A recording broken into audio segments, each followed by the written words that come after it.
I did a lot of hunting, pheasant hunting when I was in high school and before I went in the military quite a bit. And give you a little background on that. When we were real little, we were treated like dogs, kids. Most farmers couldn't afford to have a hunting dog in those days.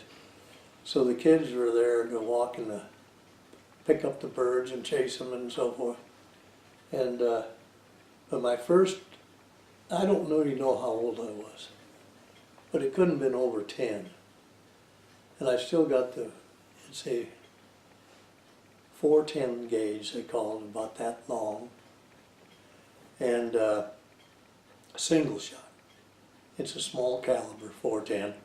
The bullet's no bigger than, a little bit bigger than your little finger. I mean, the shell that goes in it. But you got one chance.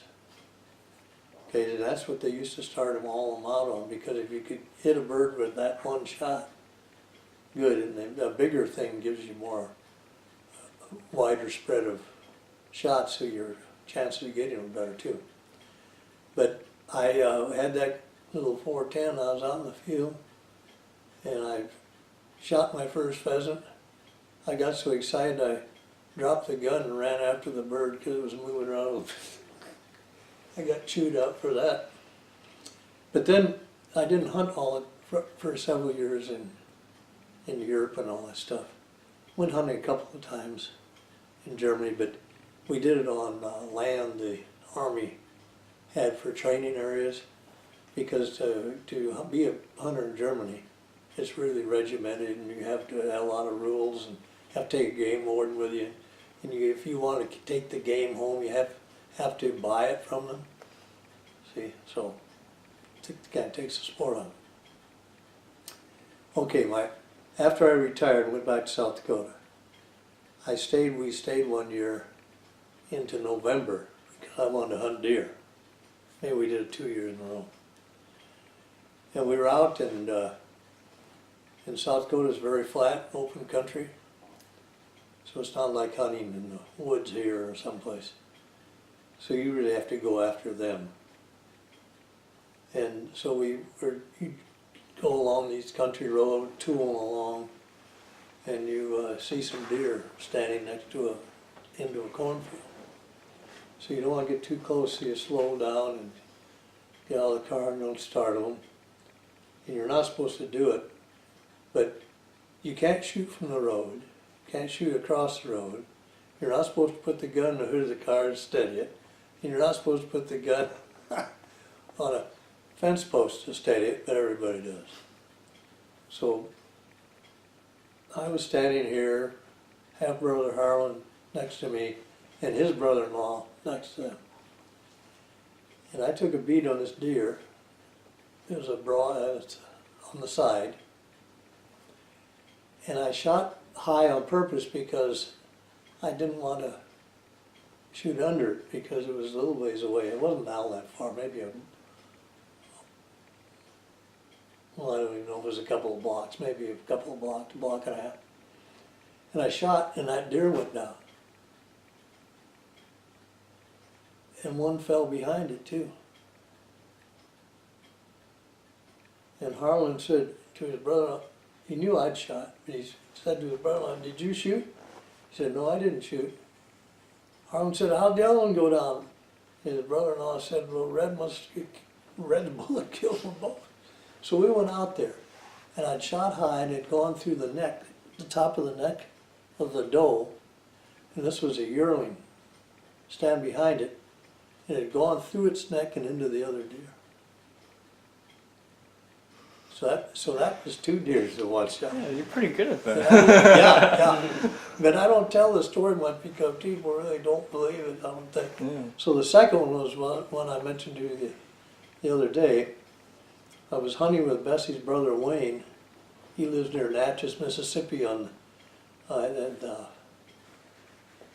Fayette. And they've got a hunting camp there, a whole bunch of guys.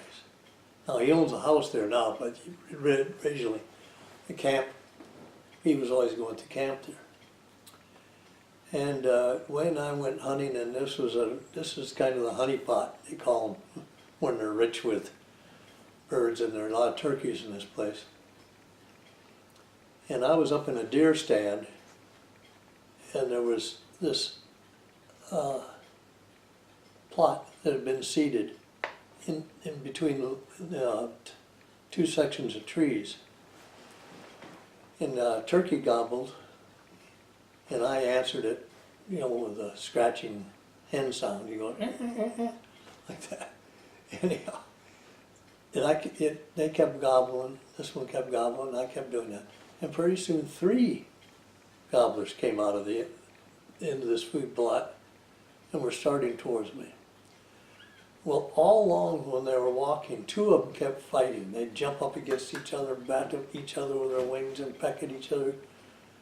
And that kept up for about quite a ways. And then once they all ran off into the trees.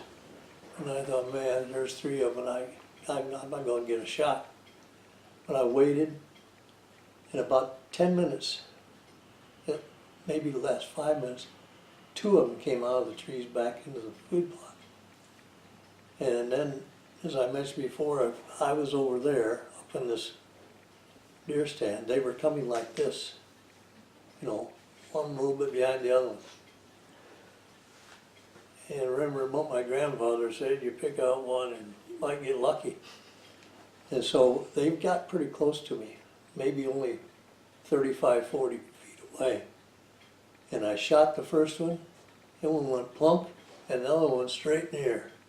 And started going around in circles, came back, down, scratched around the ground a little while, and it died. So we always meet at the pickup, Lane's pickup, go home at 5 o'clock. And I walked down up to the pickup with one in each hand. He said, I thought I heard 1 shot. And I explained it to him. And he didn't say anything. Put him in the back of the pickup. We were going out of there. He said, Red, we run into a game warden. I killed one of those, he said, because you only get 1 per day. So we get back to the camp. And we haul out those 2 turkeys, and his friend Billy came up and said, who got them? You each want 1. Wayne said, no, Red got them both with 1 shot. And this Billy came up to me and put his nose right in my face. He says, you red-headed son of a bitch.